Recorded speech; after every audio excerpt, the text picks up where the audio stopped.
Sup nerds, I'm CuppaJoey and welcome to Gender Reveal Party because that's that's what we all wanna play. This game was actually created by a non-binary creator. They have said that it is a story about the trans experience, purely their experience rather. So let's have a little look. This is a game about my trans experience, and there they are. Let's see if there's any preferences. Oh, the music is up. I was just checking because I had a feeling that like I didn't have the music on or something. Okay, this is a game about my trans experience. I want to make that really obvious. So if you're going to be me, well, you're going to be Willa May. I'm me. This is Willa May. My trans experience is shaped by the fact that I'm white, that I went to college, that I work a well-paying union job with decent union health insurance. Oh boy. Yeah, this is American, you can tell as well. My trans experience is shaped by my supportive partner, the non-discrimination laws in New York City, and by my accepting friends. This isn't everyone's experience. It is not even a common experience. I am incredibly privileged. So as you play through the game of my gender, keep that in mind. Well, it's good that they confirm that right at the beginning. I couldn't let you play as a self-designed character because being black or designated male at birth are not cosmetic choices. The facts of other people's lives are not set dressing. This game is created as a means to explore not just my own trans experience, but also questions unrelated to gender. What does it mean to make ourselves a site of academic study? Oh god, this is getting way deeper than I expected. I just wanted a cute little trans game. In the introduction to White, Richard Dyer says that his goal is to make whiteness strange. Well, my goal is to make all of it strange. Myself, you the player, the weird world of academics, the whole field of digital humanities, and yeah, whiteness too. I'm rambling. This is an academic work, so I'm presenting a thesis statement. It takes a lot to get academics to treat silly things like our lived human experience in video games as worthy of serious consideration.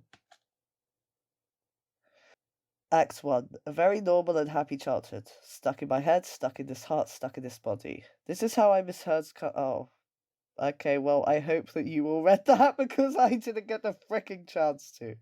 I don't remember much of my childhood. Do you? Some people do, I think. I always find that hard to believe. In the past few years, I started to wonder, can you disassociate your whole youth? Is that enough to make you forget? Do you know what disassociation is?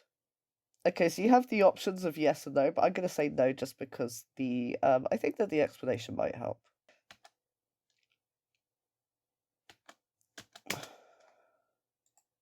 There we go. For some reason, it just didn't want to click. This is what Washington State University has to say about dissociation. Dissociation is being disconnected from the here and now. Everyone occasionally has times of daydreaming or mind wandering, which is normal. Sometimes dissociation is a way of coping by avoiding negative thoughts or feelings related to memories of traumatic events. When people are disassociating, they disconnect from their surroundings, which can stop the trauma memories and lower fear, anxiety, and shame. Disassociation can happen during the trauma or later on when thinking about or being reminded of the trauma. When disassociation is connected to trauma memories or reminders, it is considered an avoidance coping strategy. This is going way too deep for me. The difference from active avoidance, purposely avoiding thinking about or doing something, is a disassociation that tends to happen without planning or even awareness. Many times, people who are disassociation are not even aware that this is happening. Other people notice it. Yep, that's. I've been there, mate. I don't want this to sound like I had an unhappy childhood. I didn't. One of my oldest memories is of being in the hallway in the house where I grew up, the evening sun bright orange shining through on that glass front door as I watched dust fill the air. But that doesn't seem like much of a game. Well, I'm sure you can make anything a game, mate. No, not really. I'm trying to craft a narrative here, you know? Well, this is awkward. I'm not really sure how to induct you into a game about my trans experience, so I'll let you choose. Ooh, here we go. Did you always know you were trans, or what were you like as kids? I feel like a lot of us get this a lot. So let's just say with what were you like as a kid, because that's like very generic. My mum described me as the anti-kid. I liked books and I was a bit of an indoor child. When I was in pre-K, I think, I guess that's nursery, like pre-kindergarten or something. They had to put me with the older kids because I was picking fights with the kids my age. Oh dear. I played youth soccer badly and loved key lime pie. Yeah, this is nothing. I was a pretty normal kid. My memory is terrible, so I don't really remember so much of it anyway. I just sort of know what I was told later, you know? I was in the Girl Scouts and I threw up in the troop leader's daughter's copy of Mad magazine and she got really mad. That sounds awesome. Throughout the game, you will see items that you can click. They will take you to stories that you can explore. If you see a new item, click on it and see where it takes you. There's no limit to how many of them you can explore. You can click on them all or just a few. Okay, well, that's cool. If you don't click on any of them, then you can speedrun the story of my life. I call this strat the angst skip because you skip the angst. Oh boy. Alternative text. I love watching speedruns, particularly at the biannual Games Done week of. Oh my gosh, biannual Games Done quick events. A speedrun is when you play a game much faster than it is intended to be played. You usually break the game in the process. The strat I mentioned is a joke that is funny to people who are familiar with the speedruns because a lot of strats that are mentioned in the GDQ have really obvious names. So a player will say, I call this a death skip because I skipped dying, and it's like, yeah, die, figure that out for the name, but thank you. All that stuff I just said, well, let's say I had a lot of big ideas in September 2019. But it's time for me to code the game now, and I don't think I'm going to have time to do all that this round. Oh yeah, this game isn't finished, by the way, just so you folks know. Instead, I'm going to ask you some basic questions, and you can click to find the path as your heart desires. Maybe I'll come back to that idea, though. I think it would have been really cool. When I was born, I was bald. Oh, it's really sad when a baby is born bald.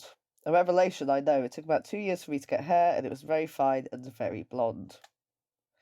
In kindergarten, I was friends with a kid named Drew. He had dreadlocks, and I coveted them. I wanted to look like Drew, and not understanding the finer points of hair genetics at 5, I thought I could cut my hair to be like dreadlocks. How should I get dreadlocks? Oh dear. I want to ask someone to help me. I'm gonna do this on my own. Let's just make it happen. I guess I'll do it myself. How do I? You come home from school and grab a pair of scissors. This is gonna be great. Oh, is that why the hair is all like fricked up here? Because that would make sense. What next? I'm going to go outside. Should probably use a mirror for that. Yeah, should probably use a mirror. My fine motor skills and lack of hairstyling knowledge mean that this would not have made a difference in how the haircut looked. And in reality, I didn't look I didn't look the first time I cut my hair. It simply did not occur to me. That's nice to know. Later, of course, I would. It didn't change anything. Every time I cut my own hair this way, it was an act of desperation, but it was an urge I could not control. I hated having my hair in my eyes. I continued to intermittently cut my own hair up until college because that was about all I could afford. Oh, God, poor love. I've had a lot of bad haircuts, and I gave myself that someone had then to attempt to fix. One of the benefits of having an income is that instead of cutting my hair myself, I can now afford to go to the barber shop and be offered a Hennessy by the old guys who work there. It's far more luxurious now. At the time, though, I had no choice but to go outside. Oh right, so we get choices, but it's like, yeah, that's not what happened. We're just gonna do this. It's like, okay, that's great to know. I sit on the hood of our pickup truck, the sun beating down on me. I take scissors and start chopping hunks. All right, start chopping hunks out of my hair. Awesome, like, you chop a bit and then it's freaking Arnold Schwarzenegger there. There is no pattern. I just take random sections of it. I sit baking in the Georgia sun, thrilled with my accomplishment. Oh, bless. My mum comes out the back, sees me sitting on the back of the truck.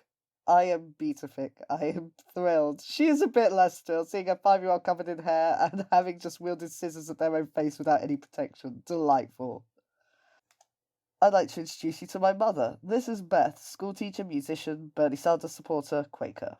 This is a picture that I drew of her that I took when we went to Italy together in 2017. How do you interpret her reaction? There we go, horrified here. Fuck! Oh no. Probably like bollocks or something like that. I don't know quite how she felt. We don't speak anymore. Oh dear. The US transgender survey conducted in 2015 says 18% of trans people who were out to their parents have unsupported family. I'm a part of that 18%, so I don't know how my mum felt when I cut my hair. Oh, that's really sad. Wow, considering that they like broke off contact in 2017 and it's now 2021, like it's still quite fresh. Like I heard that you can click. Is there anything you can click off? No, but Willie. Oh, sorry. Terry, can you come out here? We need to talk about Willie. Willie. Oh no. How'd she manage that? It's a miracle she didn't take an eye out. It's kind of funny that she did this, but it's really dangerous how she tried to cut her hair on her own. My parents seemed fine with it, or my parents seemed fine with all of my gender experimentation up to a point when I cut my hair badly in kindergarten. I should call Indira. She's a hairdresser. She can fix this. I wanted to have a wipe here to a shaved head, so I didn't have time to make that art. Instead, you can see this avatar made from a picture of my 6th birthday, the evidence of one of my many hack jobs on my hair. We're not seeing anything, but okay. Okay, now you can't keep cutting your hair like that. If you're going to cut off your bangs like that, we're going to have to shave your head again. So, what do? Bald, bald, bald, bald, bald, bald. Yes! So, when I cut into my hair again and again, she shaved my head. She told me, I'll have to keep shaving your head if you keep cutting your bangs like that. Maybe it wasn't much of a deterrent as she thought it was. Yeah, I'm just thinking that too.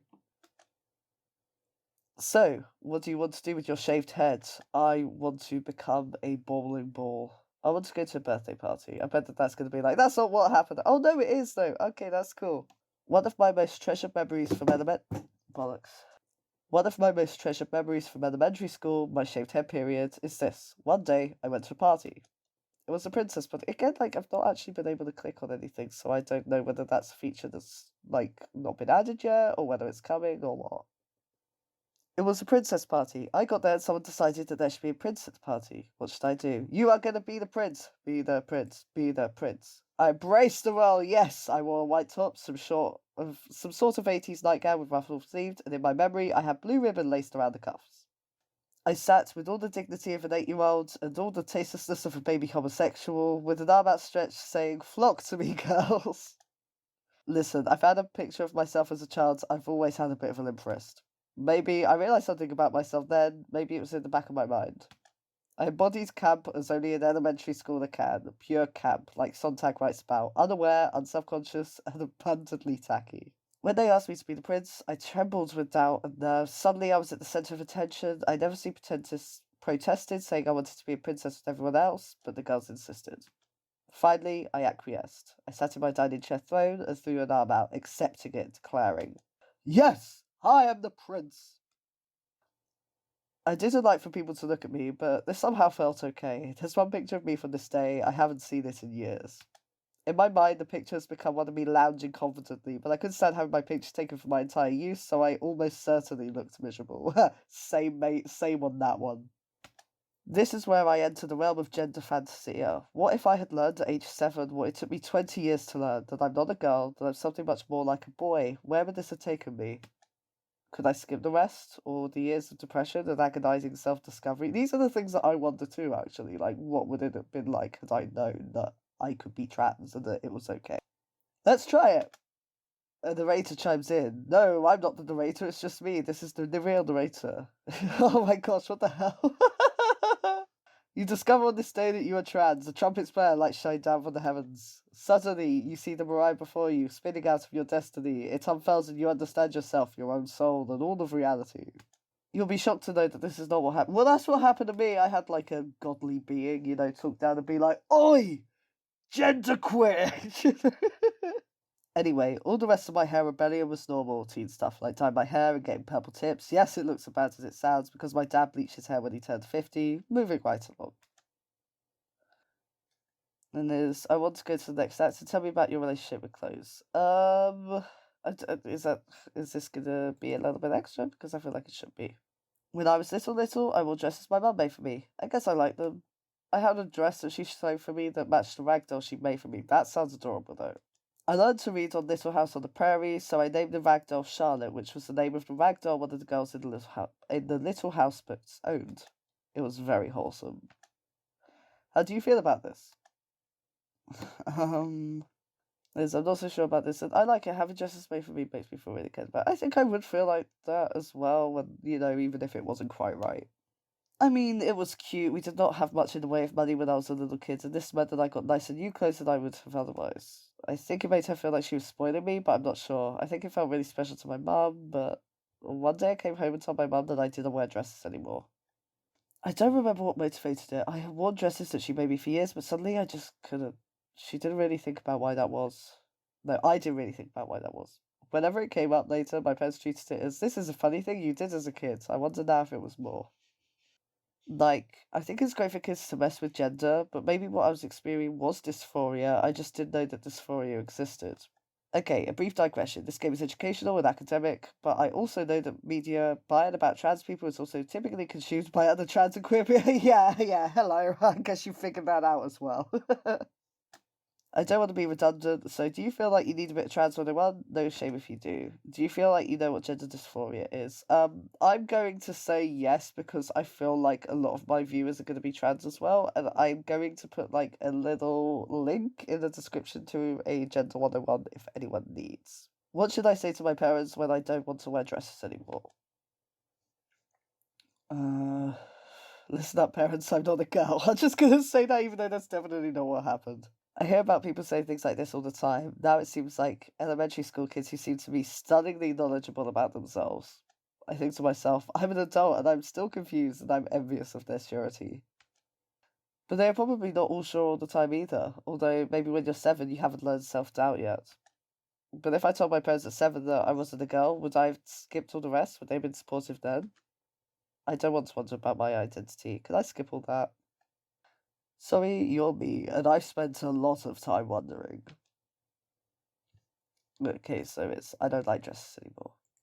This must be what I said, because I spent the rest of my preteen years as a tomboy. I was so convincingly a tomboy that when I told my grandmother that I wanted a subscription to Vogue for Christmas, she was incredulous. What should I say when my grandma asks if I know that Vogue is about fashion? Yes, grandma, I know I'm actually really into fashion these days, or oh yeah, I mean, you don't have to get me Vogue, I just know you like to give magazines for Christmas, so I guess let's just put that. In middle school and high school, I became kind of fixated on doing my gender right. Long before I read Judith Butler or considered that we performed our whole lives, I started reading self-help books and learned how to sew. I became a baker, and I read romance novels. Good lord, I've read so many romance novels. Some of these are genuine interests. Performing your gender doesn't necessarily mean it's all fake, but it's not necessarily totally natural either. As a teenager, I centered my entire personality around all these stereotypically feminine things, and I mean, it's possible I was just putting it on a little bit, just perhaps. Despite this, I do just love romance novels. Almost everyone I tell this to is surprised, which honestly, rude. I love love, okay? My mother once said that reading romance novels was what made me think I was trans, which is the funniest and the dismissive thing she said. Statistically speaking, I think almost everyone who reads romance novels is a cis woman, so if anything, romance novels should have made me cis.